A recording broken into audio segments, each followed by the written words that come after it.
Hey guys, welcome back. So I just finished my day at my prac site. It's been kind of intense day actually. I had several clients, interesting enough, because when I first started, they assigned me like two clients and then they increased my caseload. So now I'm like at five clients and it's just gonna keep going up and up and up and up. So I saw two clients today and I was just like, whew. It's a lot, but that's not why I want to come to you guys. I actually just want to let you guys know, like, yeah, I just finished, today. So I am a little bit tired, but I want to address this topic. This topic of white parents versus black parents. Now, granted, that's kind of sounds like an overgeneralization, right? Being that, of course, not all white parents are like this, and not all black parents are like this about what I'm about to talk about and describe. But I mean, there are some patterns consistent within these two different types of populations, the black population and the white population. And I was really inspired to this video from a conversation I had with my own mom yesterday. Now, you guys know yesterday was my birthday. I turned 35 years old. So I received a phone call from my mother, and granted, like, of course, I love my mom. That's my mother, so I have no choice but to love her. But at the same time, it's like her approach, her parenting approach, and it still amazes me that although I'm a grown woman, my mom still just has a tendency just to want to tell me what to do. Danielle, you need to do this, you need to do that, and like she way in Florida and I'm in California, but that's just still my mom, so she just tells me what I need to do, like try to keep me on track, right? And so she knows that I'm working towards my PhD, which apparently she don't seem to be quite accepting of. It's like she's supportive, but then she's like, what is that gonna do? She's more like of the school of you need to get a job. And that's actually what she told me yesterday. And I'm telling her like about my progress in the program and how I'm doing so well. And she come out and be like, Danielle, you need to get a job. And I'm just like, really? Like, for real? Like, I'm working so hard towards my PhD to become a doctor. I'm training to become a doctor. And the best thing that you can say to me is, I need to get a job.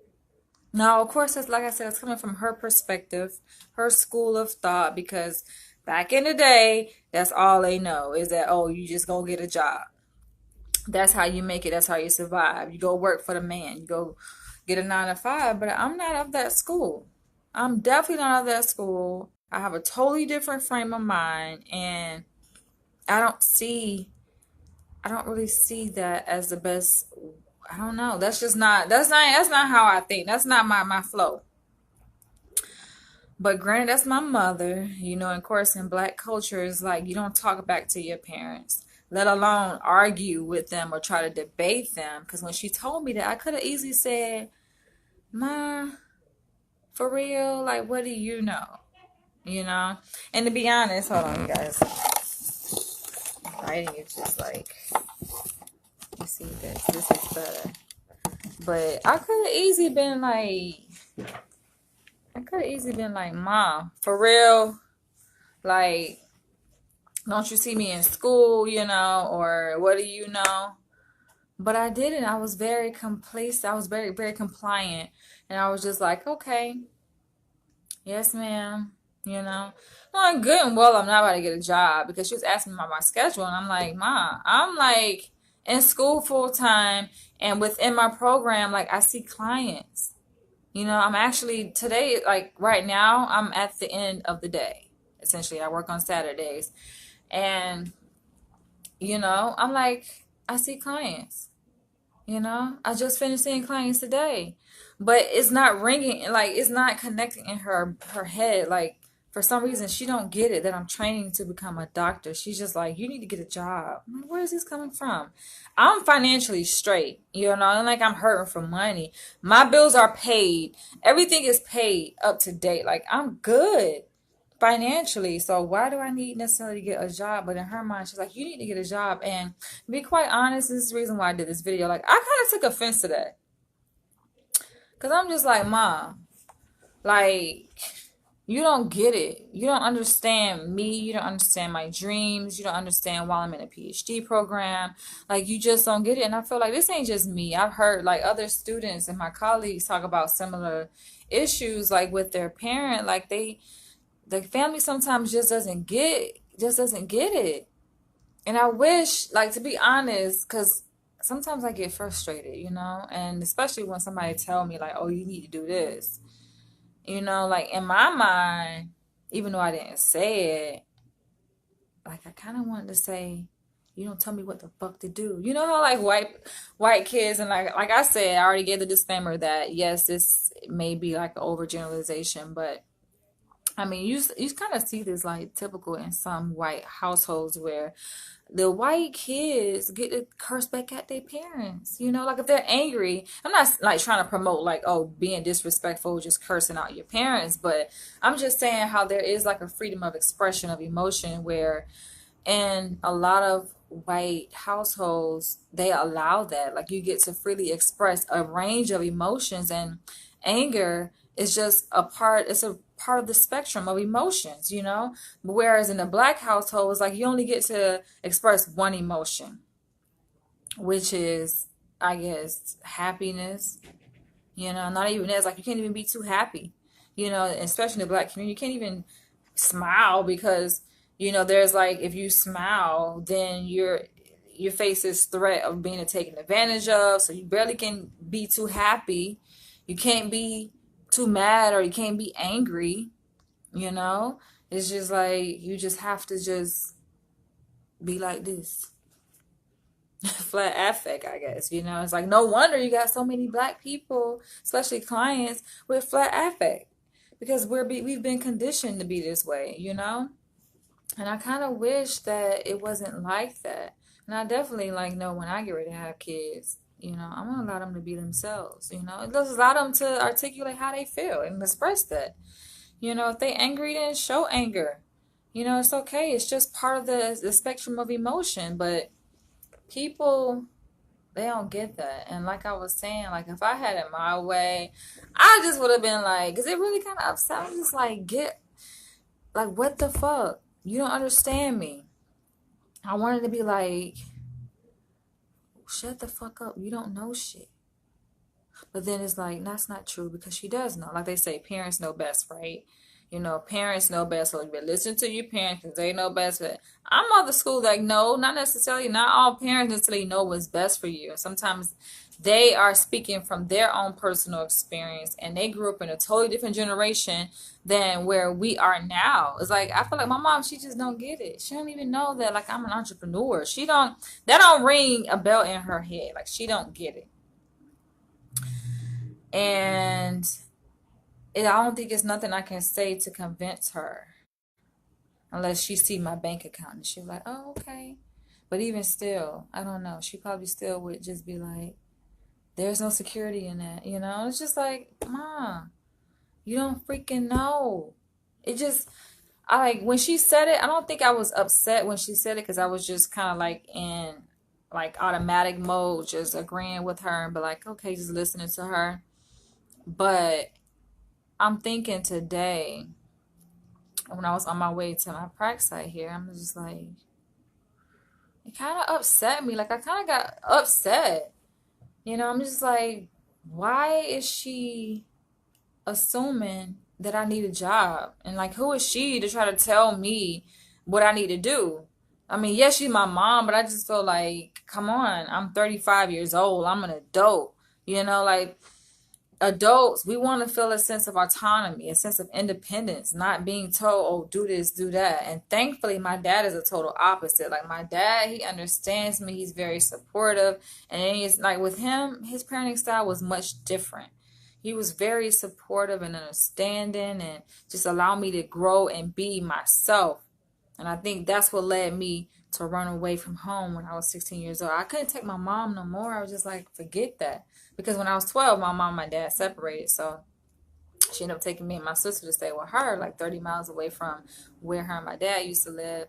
And then I stayed with my mom for 4 years, and then like I just couldn't take it no more. So I ended up moving back to stay with my dad, and like it was just different when I was living with my dad. I really appreciated him just allowing me to grow up and be a teenager. I feel like especially during that time when a child is like in a teenage years, like parents be so overprotective and so domineering over their children that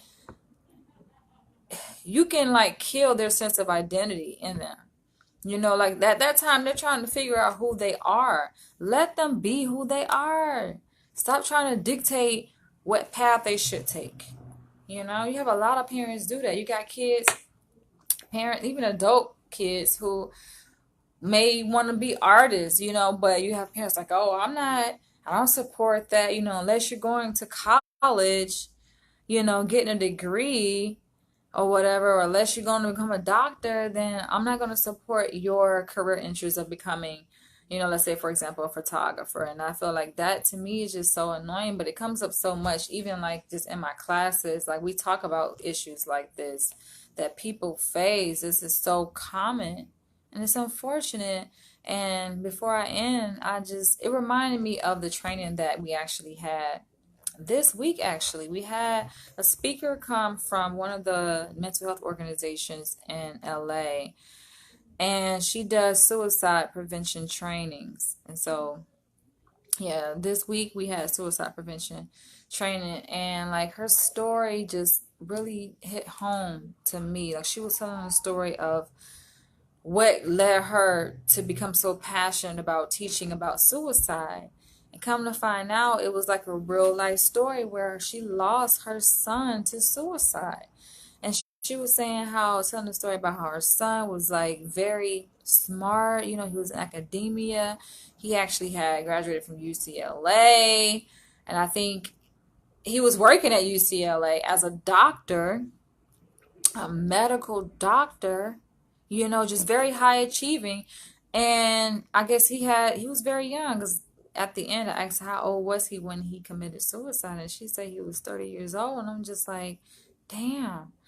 But listening to her tell his story, like he was very high achieving. I mean, just set the bar really high, and I'm sure his parents had a lot to do with that. His parents raised him quote unquote right. But I think on the same token, and the reason why like I'm kind of doing this video is that sometimes parents don't understand they can be so overbearing on a child, where they set like this super high bar, and it's like put all this pressure on kids where it creates a degree of anxiety in them, and they have to be this perfectionist. And like anytime, like everything they work towards and try to achieve, they are trying to be perfect at it, and they make one simple mistake, they just beat themselves up over about it. Like everything just has to be like so perfect. And I like when she was telling her story and how she like lost her son, like it really hit home to me, because I'm like, damn, I grew up in a very strict household, and my mom didn't play the radio. And although, of course, I feel like I'm naturally a smart girl, my mom still put that pressure on me to just go to school and work hard and make all A's. And some people just don't get it. And I feel like that's the reason why I actually experienced anxiety attacks, which I talked to you guys about in another video, where I was younger and I actually used to experience these panic attacks like in elementary school. That's young, experiencing a panic attack where I thought I was about to die. I was just overwhelmed with so much anxiety that it affected me psychologically, physiologically, and even though I've kind of outgrown that and been able to cope and use deep breathing and meditation to work through my anxiety, I can still see how, like, the effects of the way my mom raised me as a child, like how it kind of spilled over to me, how I am as an adult, because I'm like very attentive to detail. Like I have to do things right, things have to be so structured, and I'm always like just trying to achieve very high. And so thinking back to the ladies training on suicide, that came to our agency this week, like hearing her talk, and I'm just like, I can identify with her son. Not that I want to kill myself, but the fact that he the way she told the story, like he was under so much pressure, and she was saying how he was getting ready to take this exam and put in the application so that he can advance in the ranks, as a doctor in his field. But being that he was faced with so much pressure, like he couldn't take it no more, and essentially he didn't really tell nobody. That's another thing, like the shame that comes along with telling people about how you feel. Like he was depressed, had all this pressure and anxiety, and had thoughts of suicide. He just felt like it would be easier to die than it would be to live, and he chose death. And he didn't, being that he didn't tell anybody, he was successful at it. And being that he was a doctor, she said that he had access to some very strong medication. I think it was Oxycontin. And he just overdosed on it and killed himself. And like days later, that's when they came in and found him laying dead in his house. And I'm just like, that story really, when I say like that story really touched me, I'm just like, it's sad, but I can definitely identify with people like her son, and just people who like work so hard, like so hard, to the point where like if you miss the mark, you beat yourself up about it so much because that's just how you were raised, you know? So, how do I get on that? Going back to the original topic of my video about like white parents versus black parents. I mean, I kind of just did that just as like clickbait, but it is very relevant because I feel like there are cultural norms to this topic that I'm talking about, of how the differences between how parents raise their children.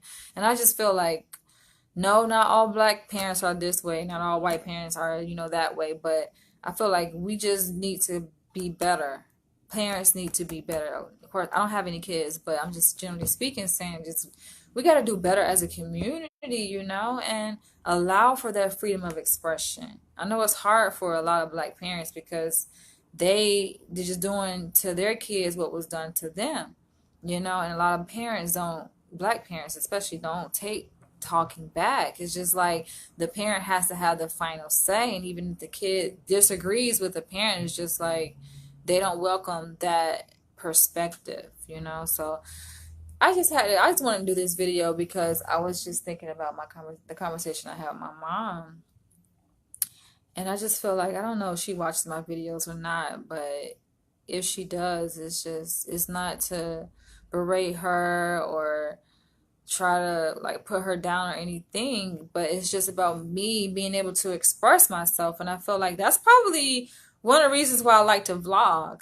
because that gives me an opportunity just to be myself. And I even talked about how one of the best jobs ever, and I've worked in many different kinds of settings, mainly mental health, but I've worked in like film sets and TV sets, and I feel like the best is working in entertainment and film and television, because they allow you opportunity. You can just be yourself. It's no like criticism. Oh, you gotta do this, gotta do that. Now, acting is something different, I guess.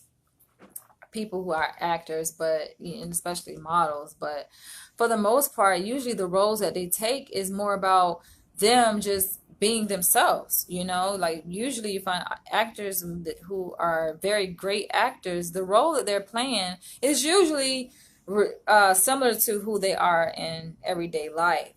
So, and it's not without judgment. If anything, it's praise. People go to the theater and they watch, the actor perform, and they get all these awards. It don't matter who that person is. It's just be yourself. I feel like we're all human beings, and that's, at the end of the day, that's who we should be, and that's the standard that we should be held to. Not that we have to be some super gods, and perfect and do everything right. So that's just my spill. But you know what? I gotta go. I have a lot of business to take care of. But today was very an eventful day, and I'm glad. Like, I feel very comfortable with the space I'm in now. Even though some members of my family may not understand what the hell I'm doing out here in California or what I'm working towards, but it'll all make sense one day to them.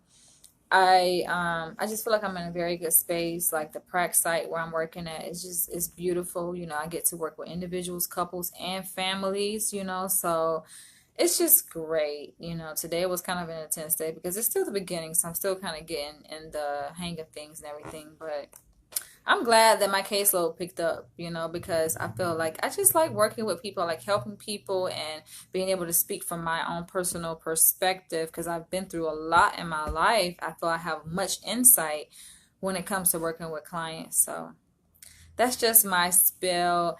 And feel free to share your comments below, you guys. And I know it's gonna always be that one person be like, "Oh, that's not in every family. That's not all black people. That's not white people. You're stereotyping." It's just like, come on, y'all, give me a break.